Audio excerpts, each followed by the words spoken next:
25 years. Sounds easy, like a lifetime. But now, as I sit at this table with cold food in front of me, I feel like I'm looking at the life of someone else who lived in the past. And all those years, they collapsed on me with one word: void. Thomas said that word like he was talking about a new vacation plan. As if my feelings, our memories, the life we built together had never existed. Elena, I think I need some space for a while. Without looking at me, his eyes were fixed on the lasagna on his plate, the white shirt I had ironed for him, the watch I had bought him for his birthday on his wrist. And in the very center of my heart, a sentence as cold as a refrigerator coming from his voice. Is it just space? Is that really it? Is the result of 25 years just a gap in a casual sentence that fades away? I couldn't speak in that moment. My tongue was dry, my mouth parched. I couldn't make a sound. It felt like someone had sucked all the air out of me. But from the outside, I still seemed calm. I've always been that way. A storm might rage inside me, but only a slight breeze escapes to the outside. That evening, I had carefully set the table.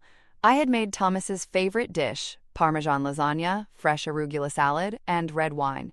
He didn't even touch the wine glasses. But I had just come from the hospital that day. The doctor's voice still echoed in my ears. Early-stage breast cancer, Elena, but we need to intervene immediately. You're lucky we caught it in time. How lucky could I be? On the drive home, I had planned what I would say. I thought I'd start with, Thomas, I need to tell you something. Maybe he'd hold my hand. Maybe he'd say, we'll get through this together. But he took the floor and finished my story before I could start it.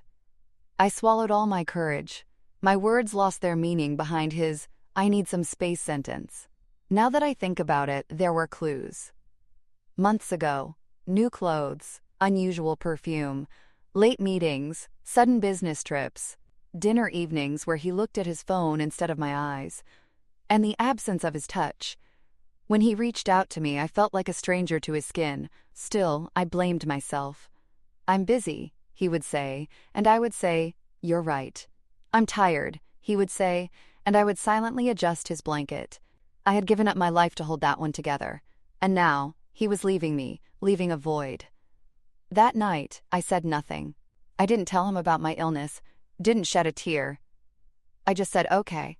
Then I went to the kitchen, placed my hands on the counter, and suppressed the scream inside me. He didn't leave right away. He stayed for another week, slowly packing his things.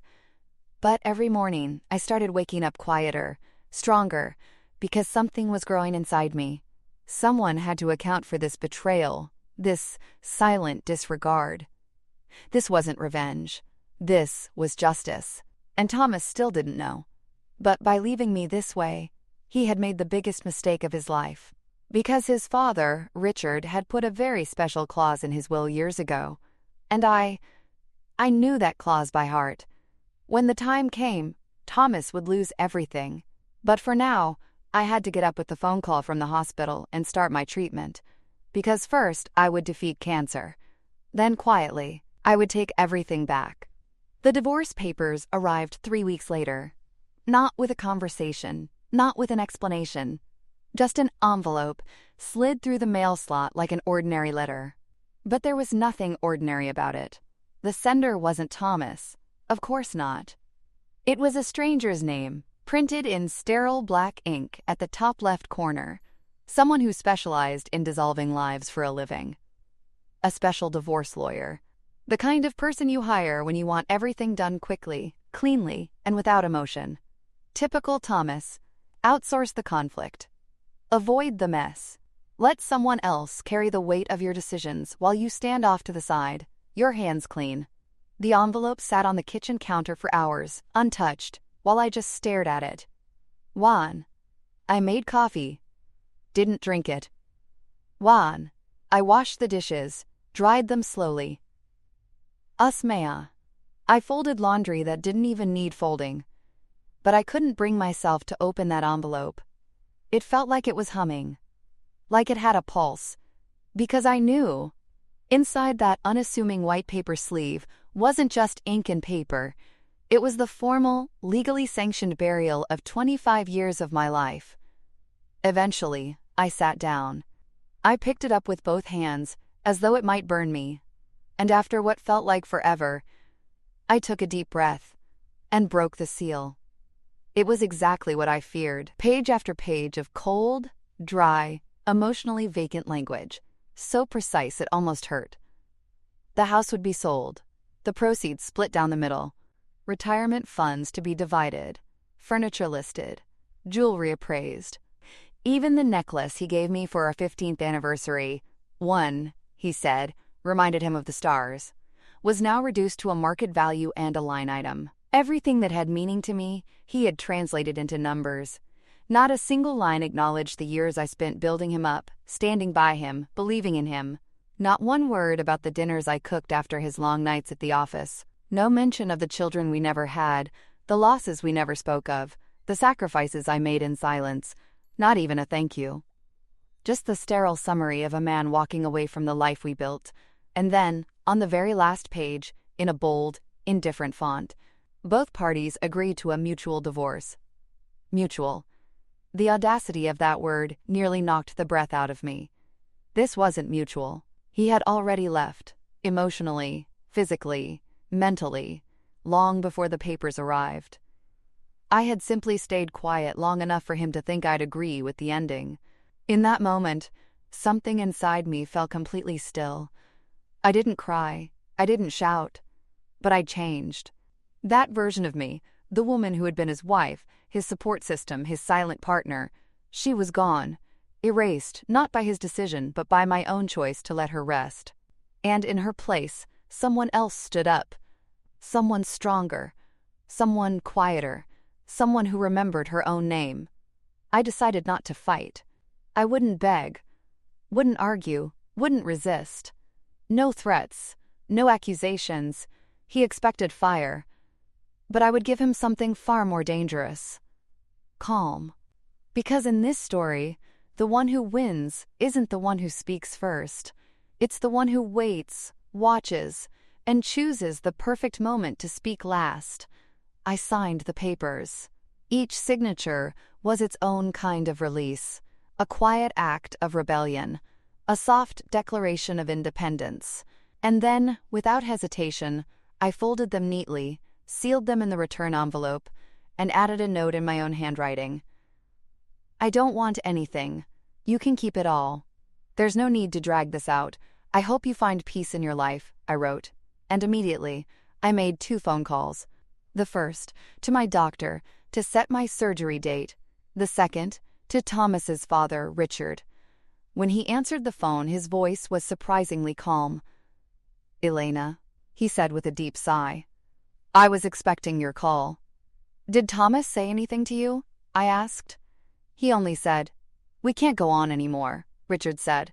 But he didn't say anything about you, and for some reason that didn't surprise me at all. Richard. He had always been closer to me than my real father. When I lost my mother in my college years, I felt his support the most. And now, in the second great devastation of my life, he was there again. Even though he knew what his son had done to me, there was no anger in his voice, only weariness and a little disappointment. "Can we go out for dinner on Thursday?" I said.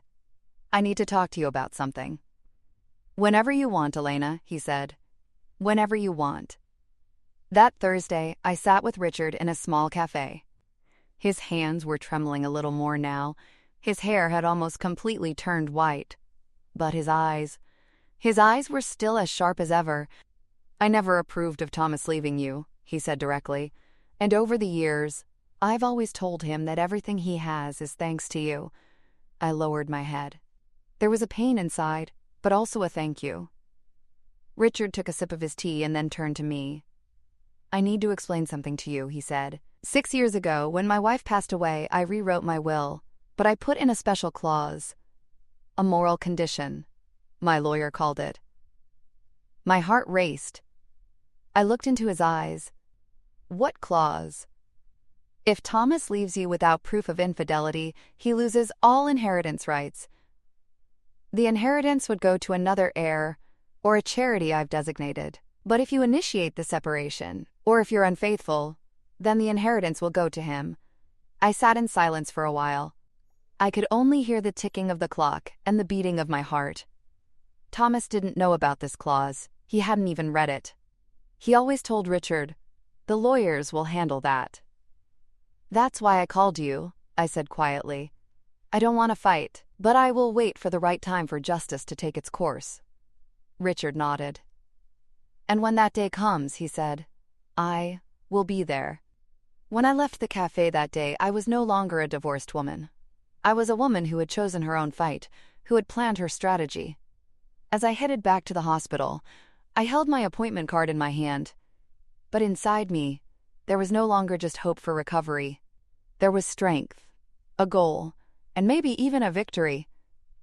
Thomas still didn't know, but I wasn't playing by his rules anymore. After the divorce papers became official, Thomas's life changed rapidly. It was as if nothing was holding him back anymore, or maybe he was finally living the new life he had dreamed of for years. From what I saw on his social media accounts, he was spending weekends with his new girlfriend, or rather, his new life partner, in vineyards, art galleries, sharing everything under the hashtag New Beginnings. The woman's name was Julia.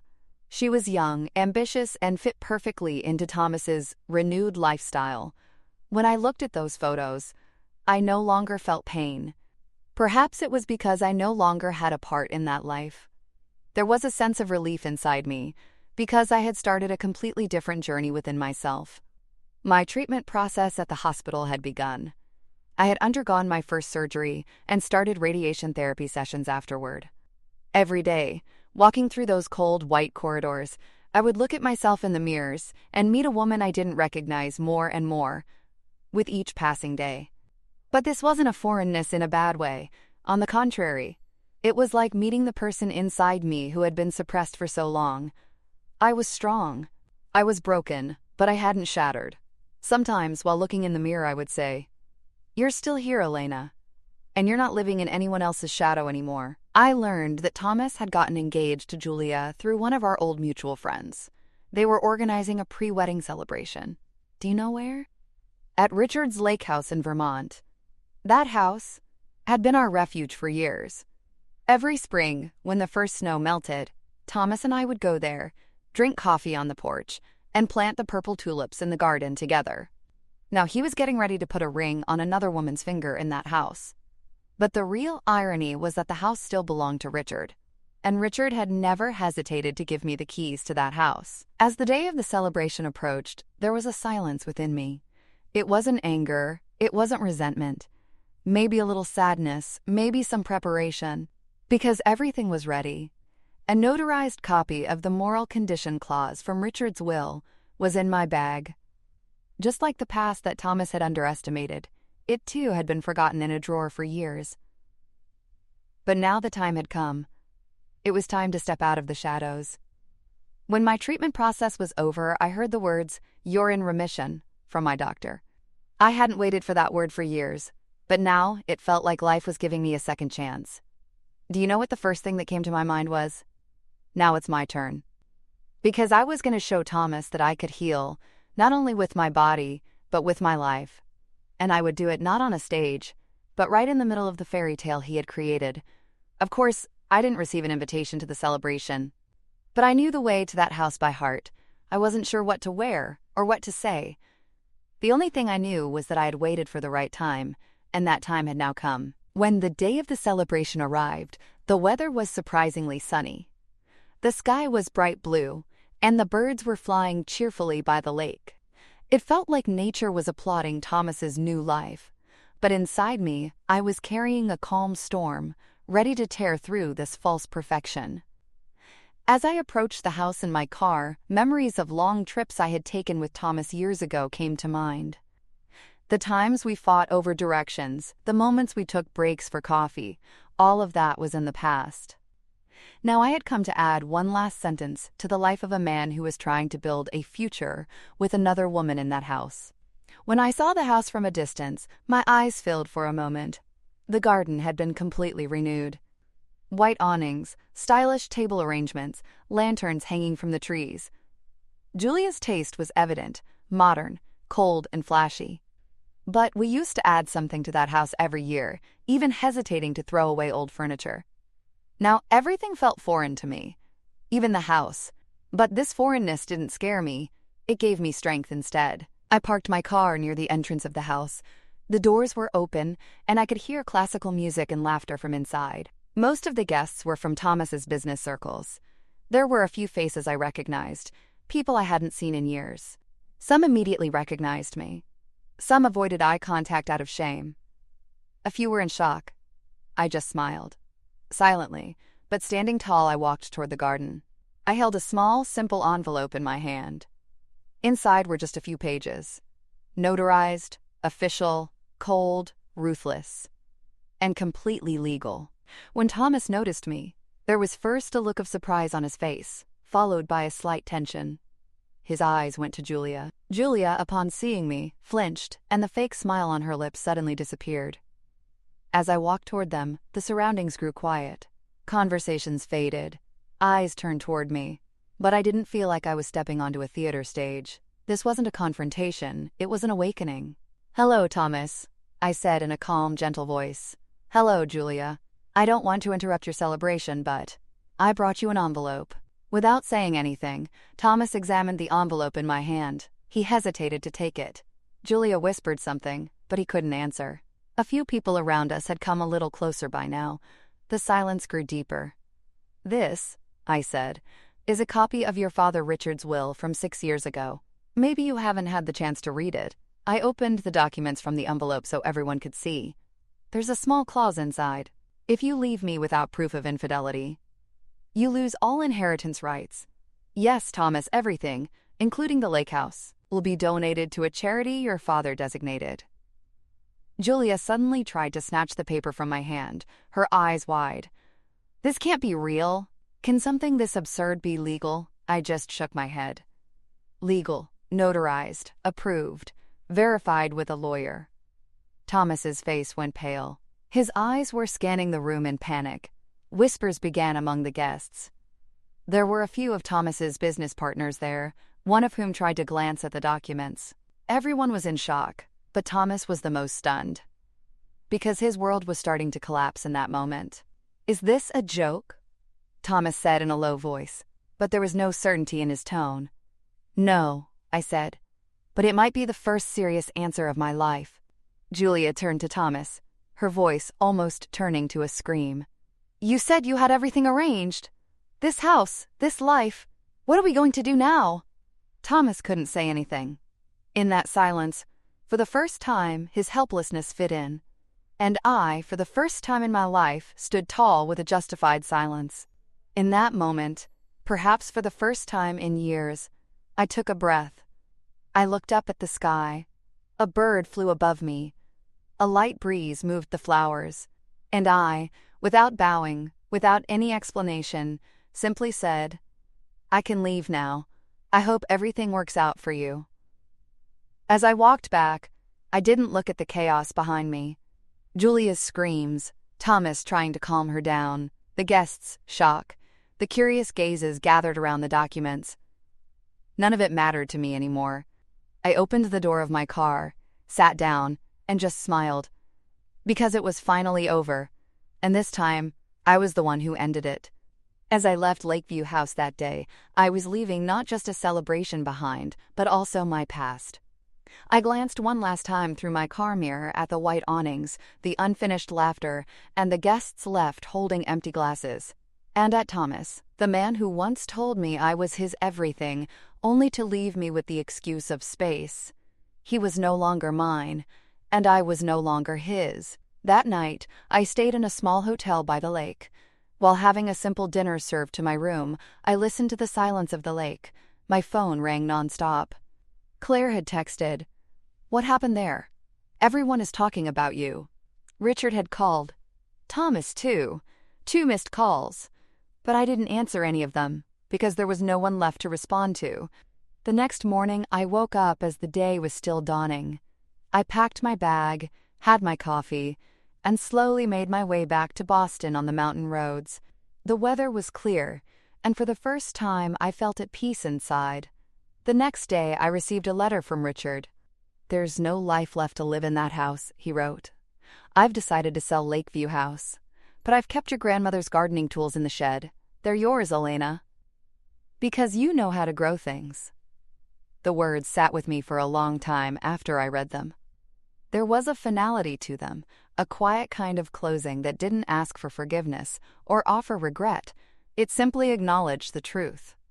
That house had held us once.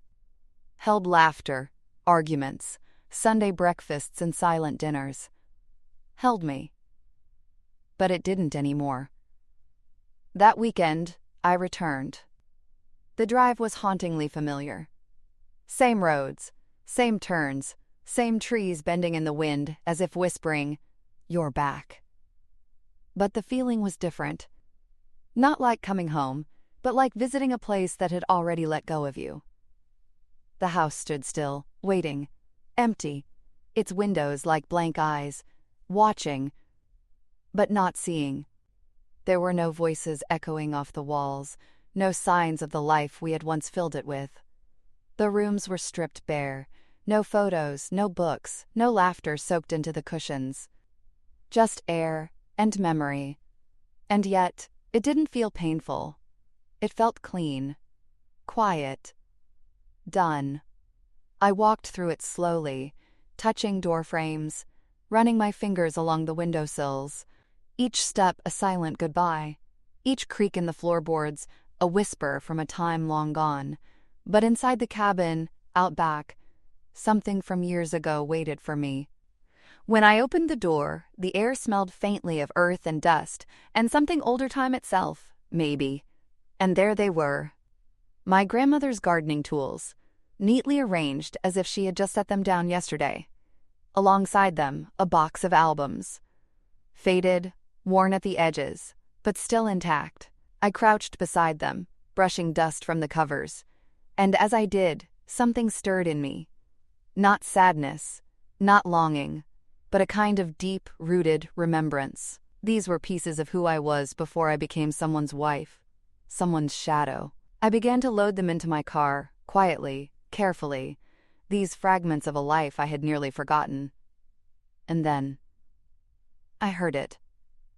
A car engine, familiar, approaching slowly. I turned around. Thomas was there. He stepped out, his expression unreadable, something guarded and heavy in his eyes. He looked smaller somehow, not physically, but in presence, in weight. In his hand was a small black box. "Elena," he said, almost in a whisper, "I should have given this to you a long time ago. But I was too angry, too proud. I didn't know how." He held it out to me. I took it, heart still, fingers steady. I opened the lid. Inside were my mother's earrings. The ones I had worn during the first year of our marriage, to honor the woman who raised me, shaped me, made me strong. The ones I thought had vanished, along with so many other things, in the aftermath of our divorce.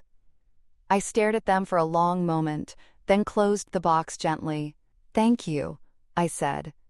I met his eyes. And for the first time since all of this began, I didn't feel the sting of loss. I didn't feel the ache of what could have been. I felt nothing. Not numbness. Peace. We walked to the bench by the lake, as if drawn by the ghosts of who we used to be. It was the same place where we once spoke of dreams, of futures that never came to be. Now, we just sat no words for a while, just the quiet lapping of water against the shore, and the rustle of trees in the wind. "I'm not that man anymore," he said at last, staring out across the water. "I've started a new job.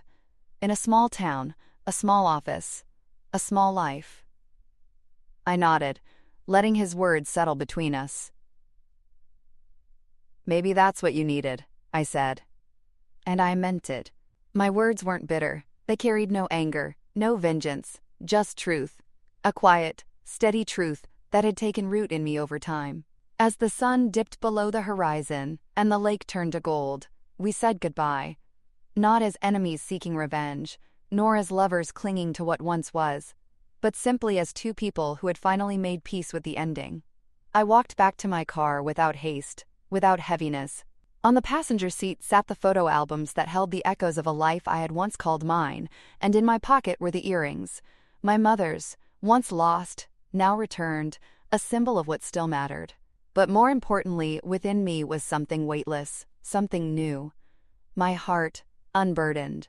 I started the engine and pulled away from Lakeview House for the very last time. And for the first time in years, I didn't look back. Because what lay ahead of me was no longer shadowed by someone else's choices. It was mine. A life fully, unapologetically mine.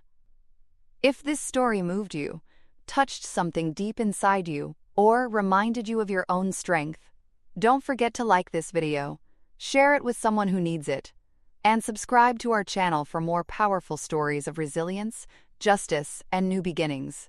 Your support helps us keep telling stories that matter.